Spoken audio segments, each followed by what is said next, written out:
Aujourd'hui, nous vivons dans un monde où les connaissances de l'humanité progressent à un rythme plus rapide que jamais, avec des avancées médicales telles que le décodage de l'ADN humain, l'invention de l'ordinateur et l'exploration de l'espace. Le XXe siècle a connu plus de progrès technologiques et scientifiques que tous les autres siècles réunis depuis l'aube de la civilisation. Même avec les dernières technologies, les livres et les revues qui sont publiés deviennent rapidement obsolètes à mesure que de nouvelles théories sont découvertes et que les anciennes sont réfutées. Imaginez maintenant si vous deviez écrire un livre des faits sur le monde naturel. Il serait déjà assez difficile de faire toutes les recherches et investigations nécessaires pour s'assurer que le livre est précis à 100% en termes de reflet de la réalité du monde dans lequel nous vivons aujourd'hui. Il serait encore plus difficile, en fait pratiquement impossible, d'écrire ce livre de manière à ce qu'il résiste à l'épreuve du temps et soit toujours exact dans 10, 100 et 1000 ans. Pour démontrer pourquoi c'est le cas, prenons l'exemple de la lumière. Pendant plus d'un siècle, la vitesse de la lumière était devenue la limite de vitesse ultime de l'univers. Aucune expérience n'avait vu quoi que ce soit se déplacer plus vite que la lumière, qui se déplace à 180 000 par seconde. Cette hypothèse sous-tend une grande partie de la physique moderne, jusqu'à ce qu'une expérience au laboratoire du CERN en 2011 enregistre des particules voyageant plus vite que la vitesse de la lumière. Cette récente découverte a bouleversé le monde de la physique. Cela montre simplement comment même les théories les plus fondamentales sur notre univers peuvent être complètement renversées en un instant. Si tel est le cas de livres de notre époque moderne, alors qu'en est-il des livres écrits dans le passé? Pensez simplement au niveau de connaissance du monde naturel il y a 1400 ans, lorsque le Coran a été révélé pour la première fois. Personne ne s'attendrait à ce qu'un livre datant d'il y a plus de 1400 ans soit exempt d'erreurs scientifiques. De plus, les livres du passé antique ont tendance à être remplis de mythes et de légendes.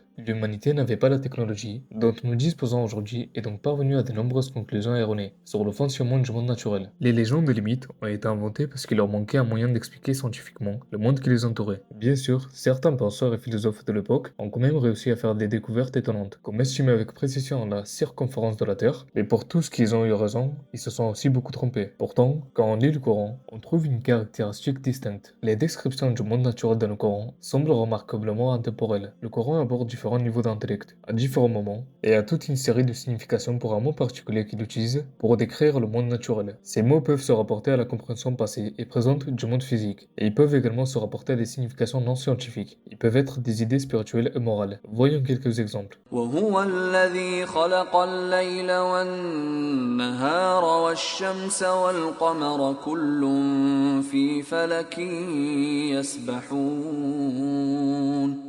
Au moment de la révélation du Coran, le mot arabe dans le verset utilisé pour décrire le mouvement du soleil et de la lune, yasbahuna, qui signifie nager ou flotter, a eu un sens pour les Arabes du désert du 7e siècle car ils pouvaient observer les planètes à l'œil nu. Mais le mot a aussi un sens pour nous au 20e siècle car il peut se rapporter aux découvertes scientifiques d'aujourd'hui sur la mécanique céleste, les orbites des planètes dans l'espace. Fait intéressant, le verset ci-dessus mentionne également que le soleil flotte ou nage sur une orbite. Cela peut répondre à la vision primitive du 7e siècle, selon laquelle le soleil était en orbite autour de la Terre. Mais en examinant de plus près le langage utilisé dans le Coran, nous pouvons conclure qu'il peut également répondre à la vision précise du 20e siècle, selon laquelle le soleil a sa propre orbite. Le soleil orbite autour de la Voie lactée, et selon les scientifiques, il faut 226 millions d'années pour orbiter complètement autour du centre de la Voie lactée. والسماء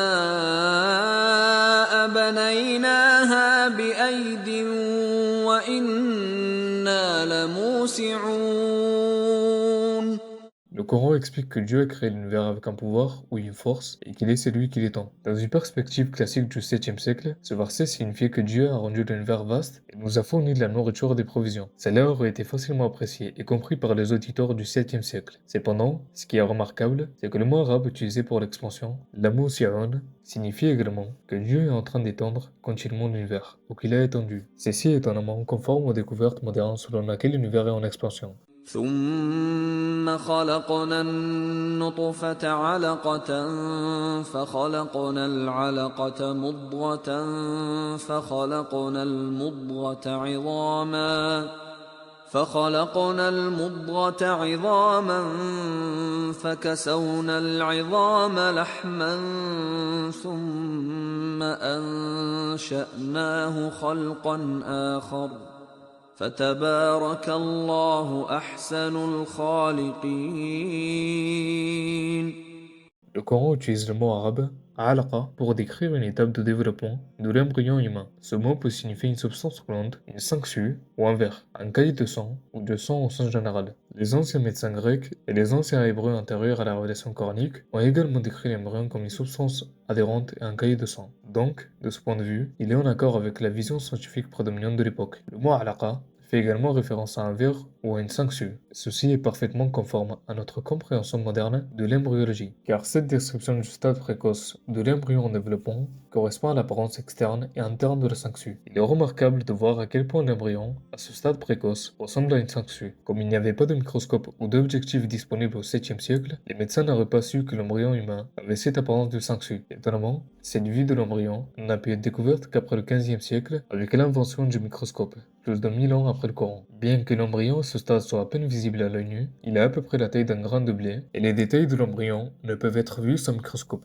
En fait, même après l'invention du microscope, plusieurs scientifiques vers l'an 1720 ont affirmé avoir observé au microscope des formes extrêmement minuscules d'hommes complets avec des bras, des têtes et des jambes dans des spermatozoïdes humains. Un autre scientifique a insisté sur le fait qu'il avait vu un minuscule cheval dans la semence d'un cheval, une créature similaire mais avec des très longues oreilles dans la semence d'un âne, et des minuscules coqs dans la semence d'un coq. Une observation inadéquate ou une expérience défectueuse a conduit à de nombreuses fausses théories. C'est encore plus remarquable si l'on considère que non seulement l'embryon est extrêmement petit à ce stade, environ 3,5 mm, mais que cet aspect ressemblant à une sangsue ne dure que pendant une très courte période du temps, peut-être 4 à 5 jours environ. Cela rend même l'observation moderne de cette ressemblance pendant cette période extrêmement difficile. Une autre implication notable et intéressante est que la sangsue agit comme un parasite, car elle s'accroche à son hôte et commence à lui sucer le sang. L'embryon peut aussi être assimilé à un parasite, où il draine les ressources de sa mère. Par conséquent, nous devons baisser l'île de l'humilité et de la miséricordie pour nos parents, en particulier nos mères, car ils ont enduré des épreuves pour que nous soyons ici aujourd'hui. Cela soulève la perspective que nous ne sommes pas vraiment indépendants, autosuffisants ou libres, car même depuis notre développement dans l'utérus, nous étions dépendants de nos mères. Cela devrait inculquer un sentiment d'humilité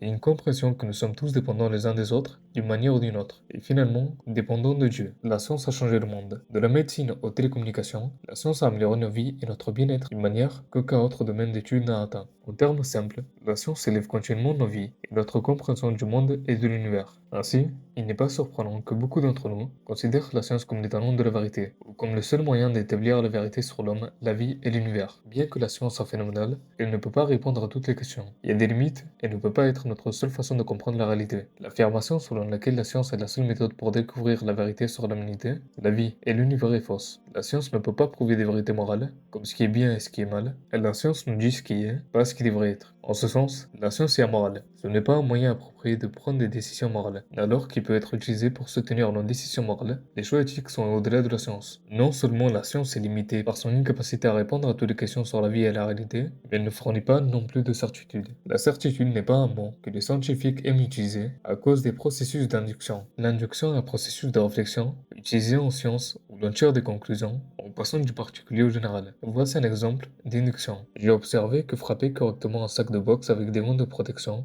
ne cause jamais de blessure. Par conséquent, personne ne sera blessé en utilisant un sac de boxe. Comme on peut le voir dans l'exemple ci-dessus, l'induction est confrontée à un problème clé, l'incapacité à garantir la conclusion. Une généralisation radicale ne peut être faite à partir d'un nombre limité d'observations. Nous voyons immédiatement que l'induction ne fournit pas de certitude. Nous ne pouvons pas garantir que la prochaine observation sera d'accord avec notre conclusion. En effet, il y a toujours la possibilité de nouvelles observations qui contredisent les observations ou conclusions précédentes. C'est pourquoi la science change continuellement. Un jour, vous lirez dans un magazine ou un journal populaire que le café est bon pour votre cœur, et un autre que le café est mauvais pour votre cœur. Ainsi, nous ne pouvons pas utiliser la science seule pour établir des vérités religieuses. La science change et s'améliore, tandis que les revendications religieuses sont statiques, immuables et intemporelles. Cependant, comme nous l'avons vu à partir des exemples du Coran, cela ne signifie pas que la religion et la science se contredisent. Le Coran est un livre qui fait réfléchir. Il encourage la réflexion profonde. De nombreuses déclarations du Coran concernant le monde naturel communiquent à différents niveaux et ont une gamme de significations précises. Il a la capacité de s'engager auprès des divers publics, qu'ils soient du 7e siècle ou du 20e siècle, tout en restant valable. Cela devrait sûrement faire réfléchir l'auteur de ce livre. Ce sont tous des signes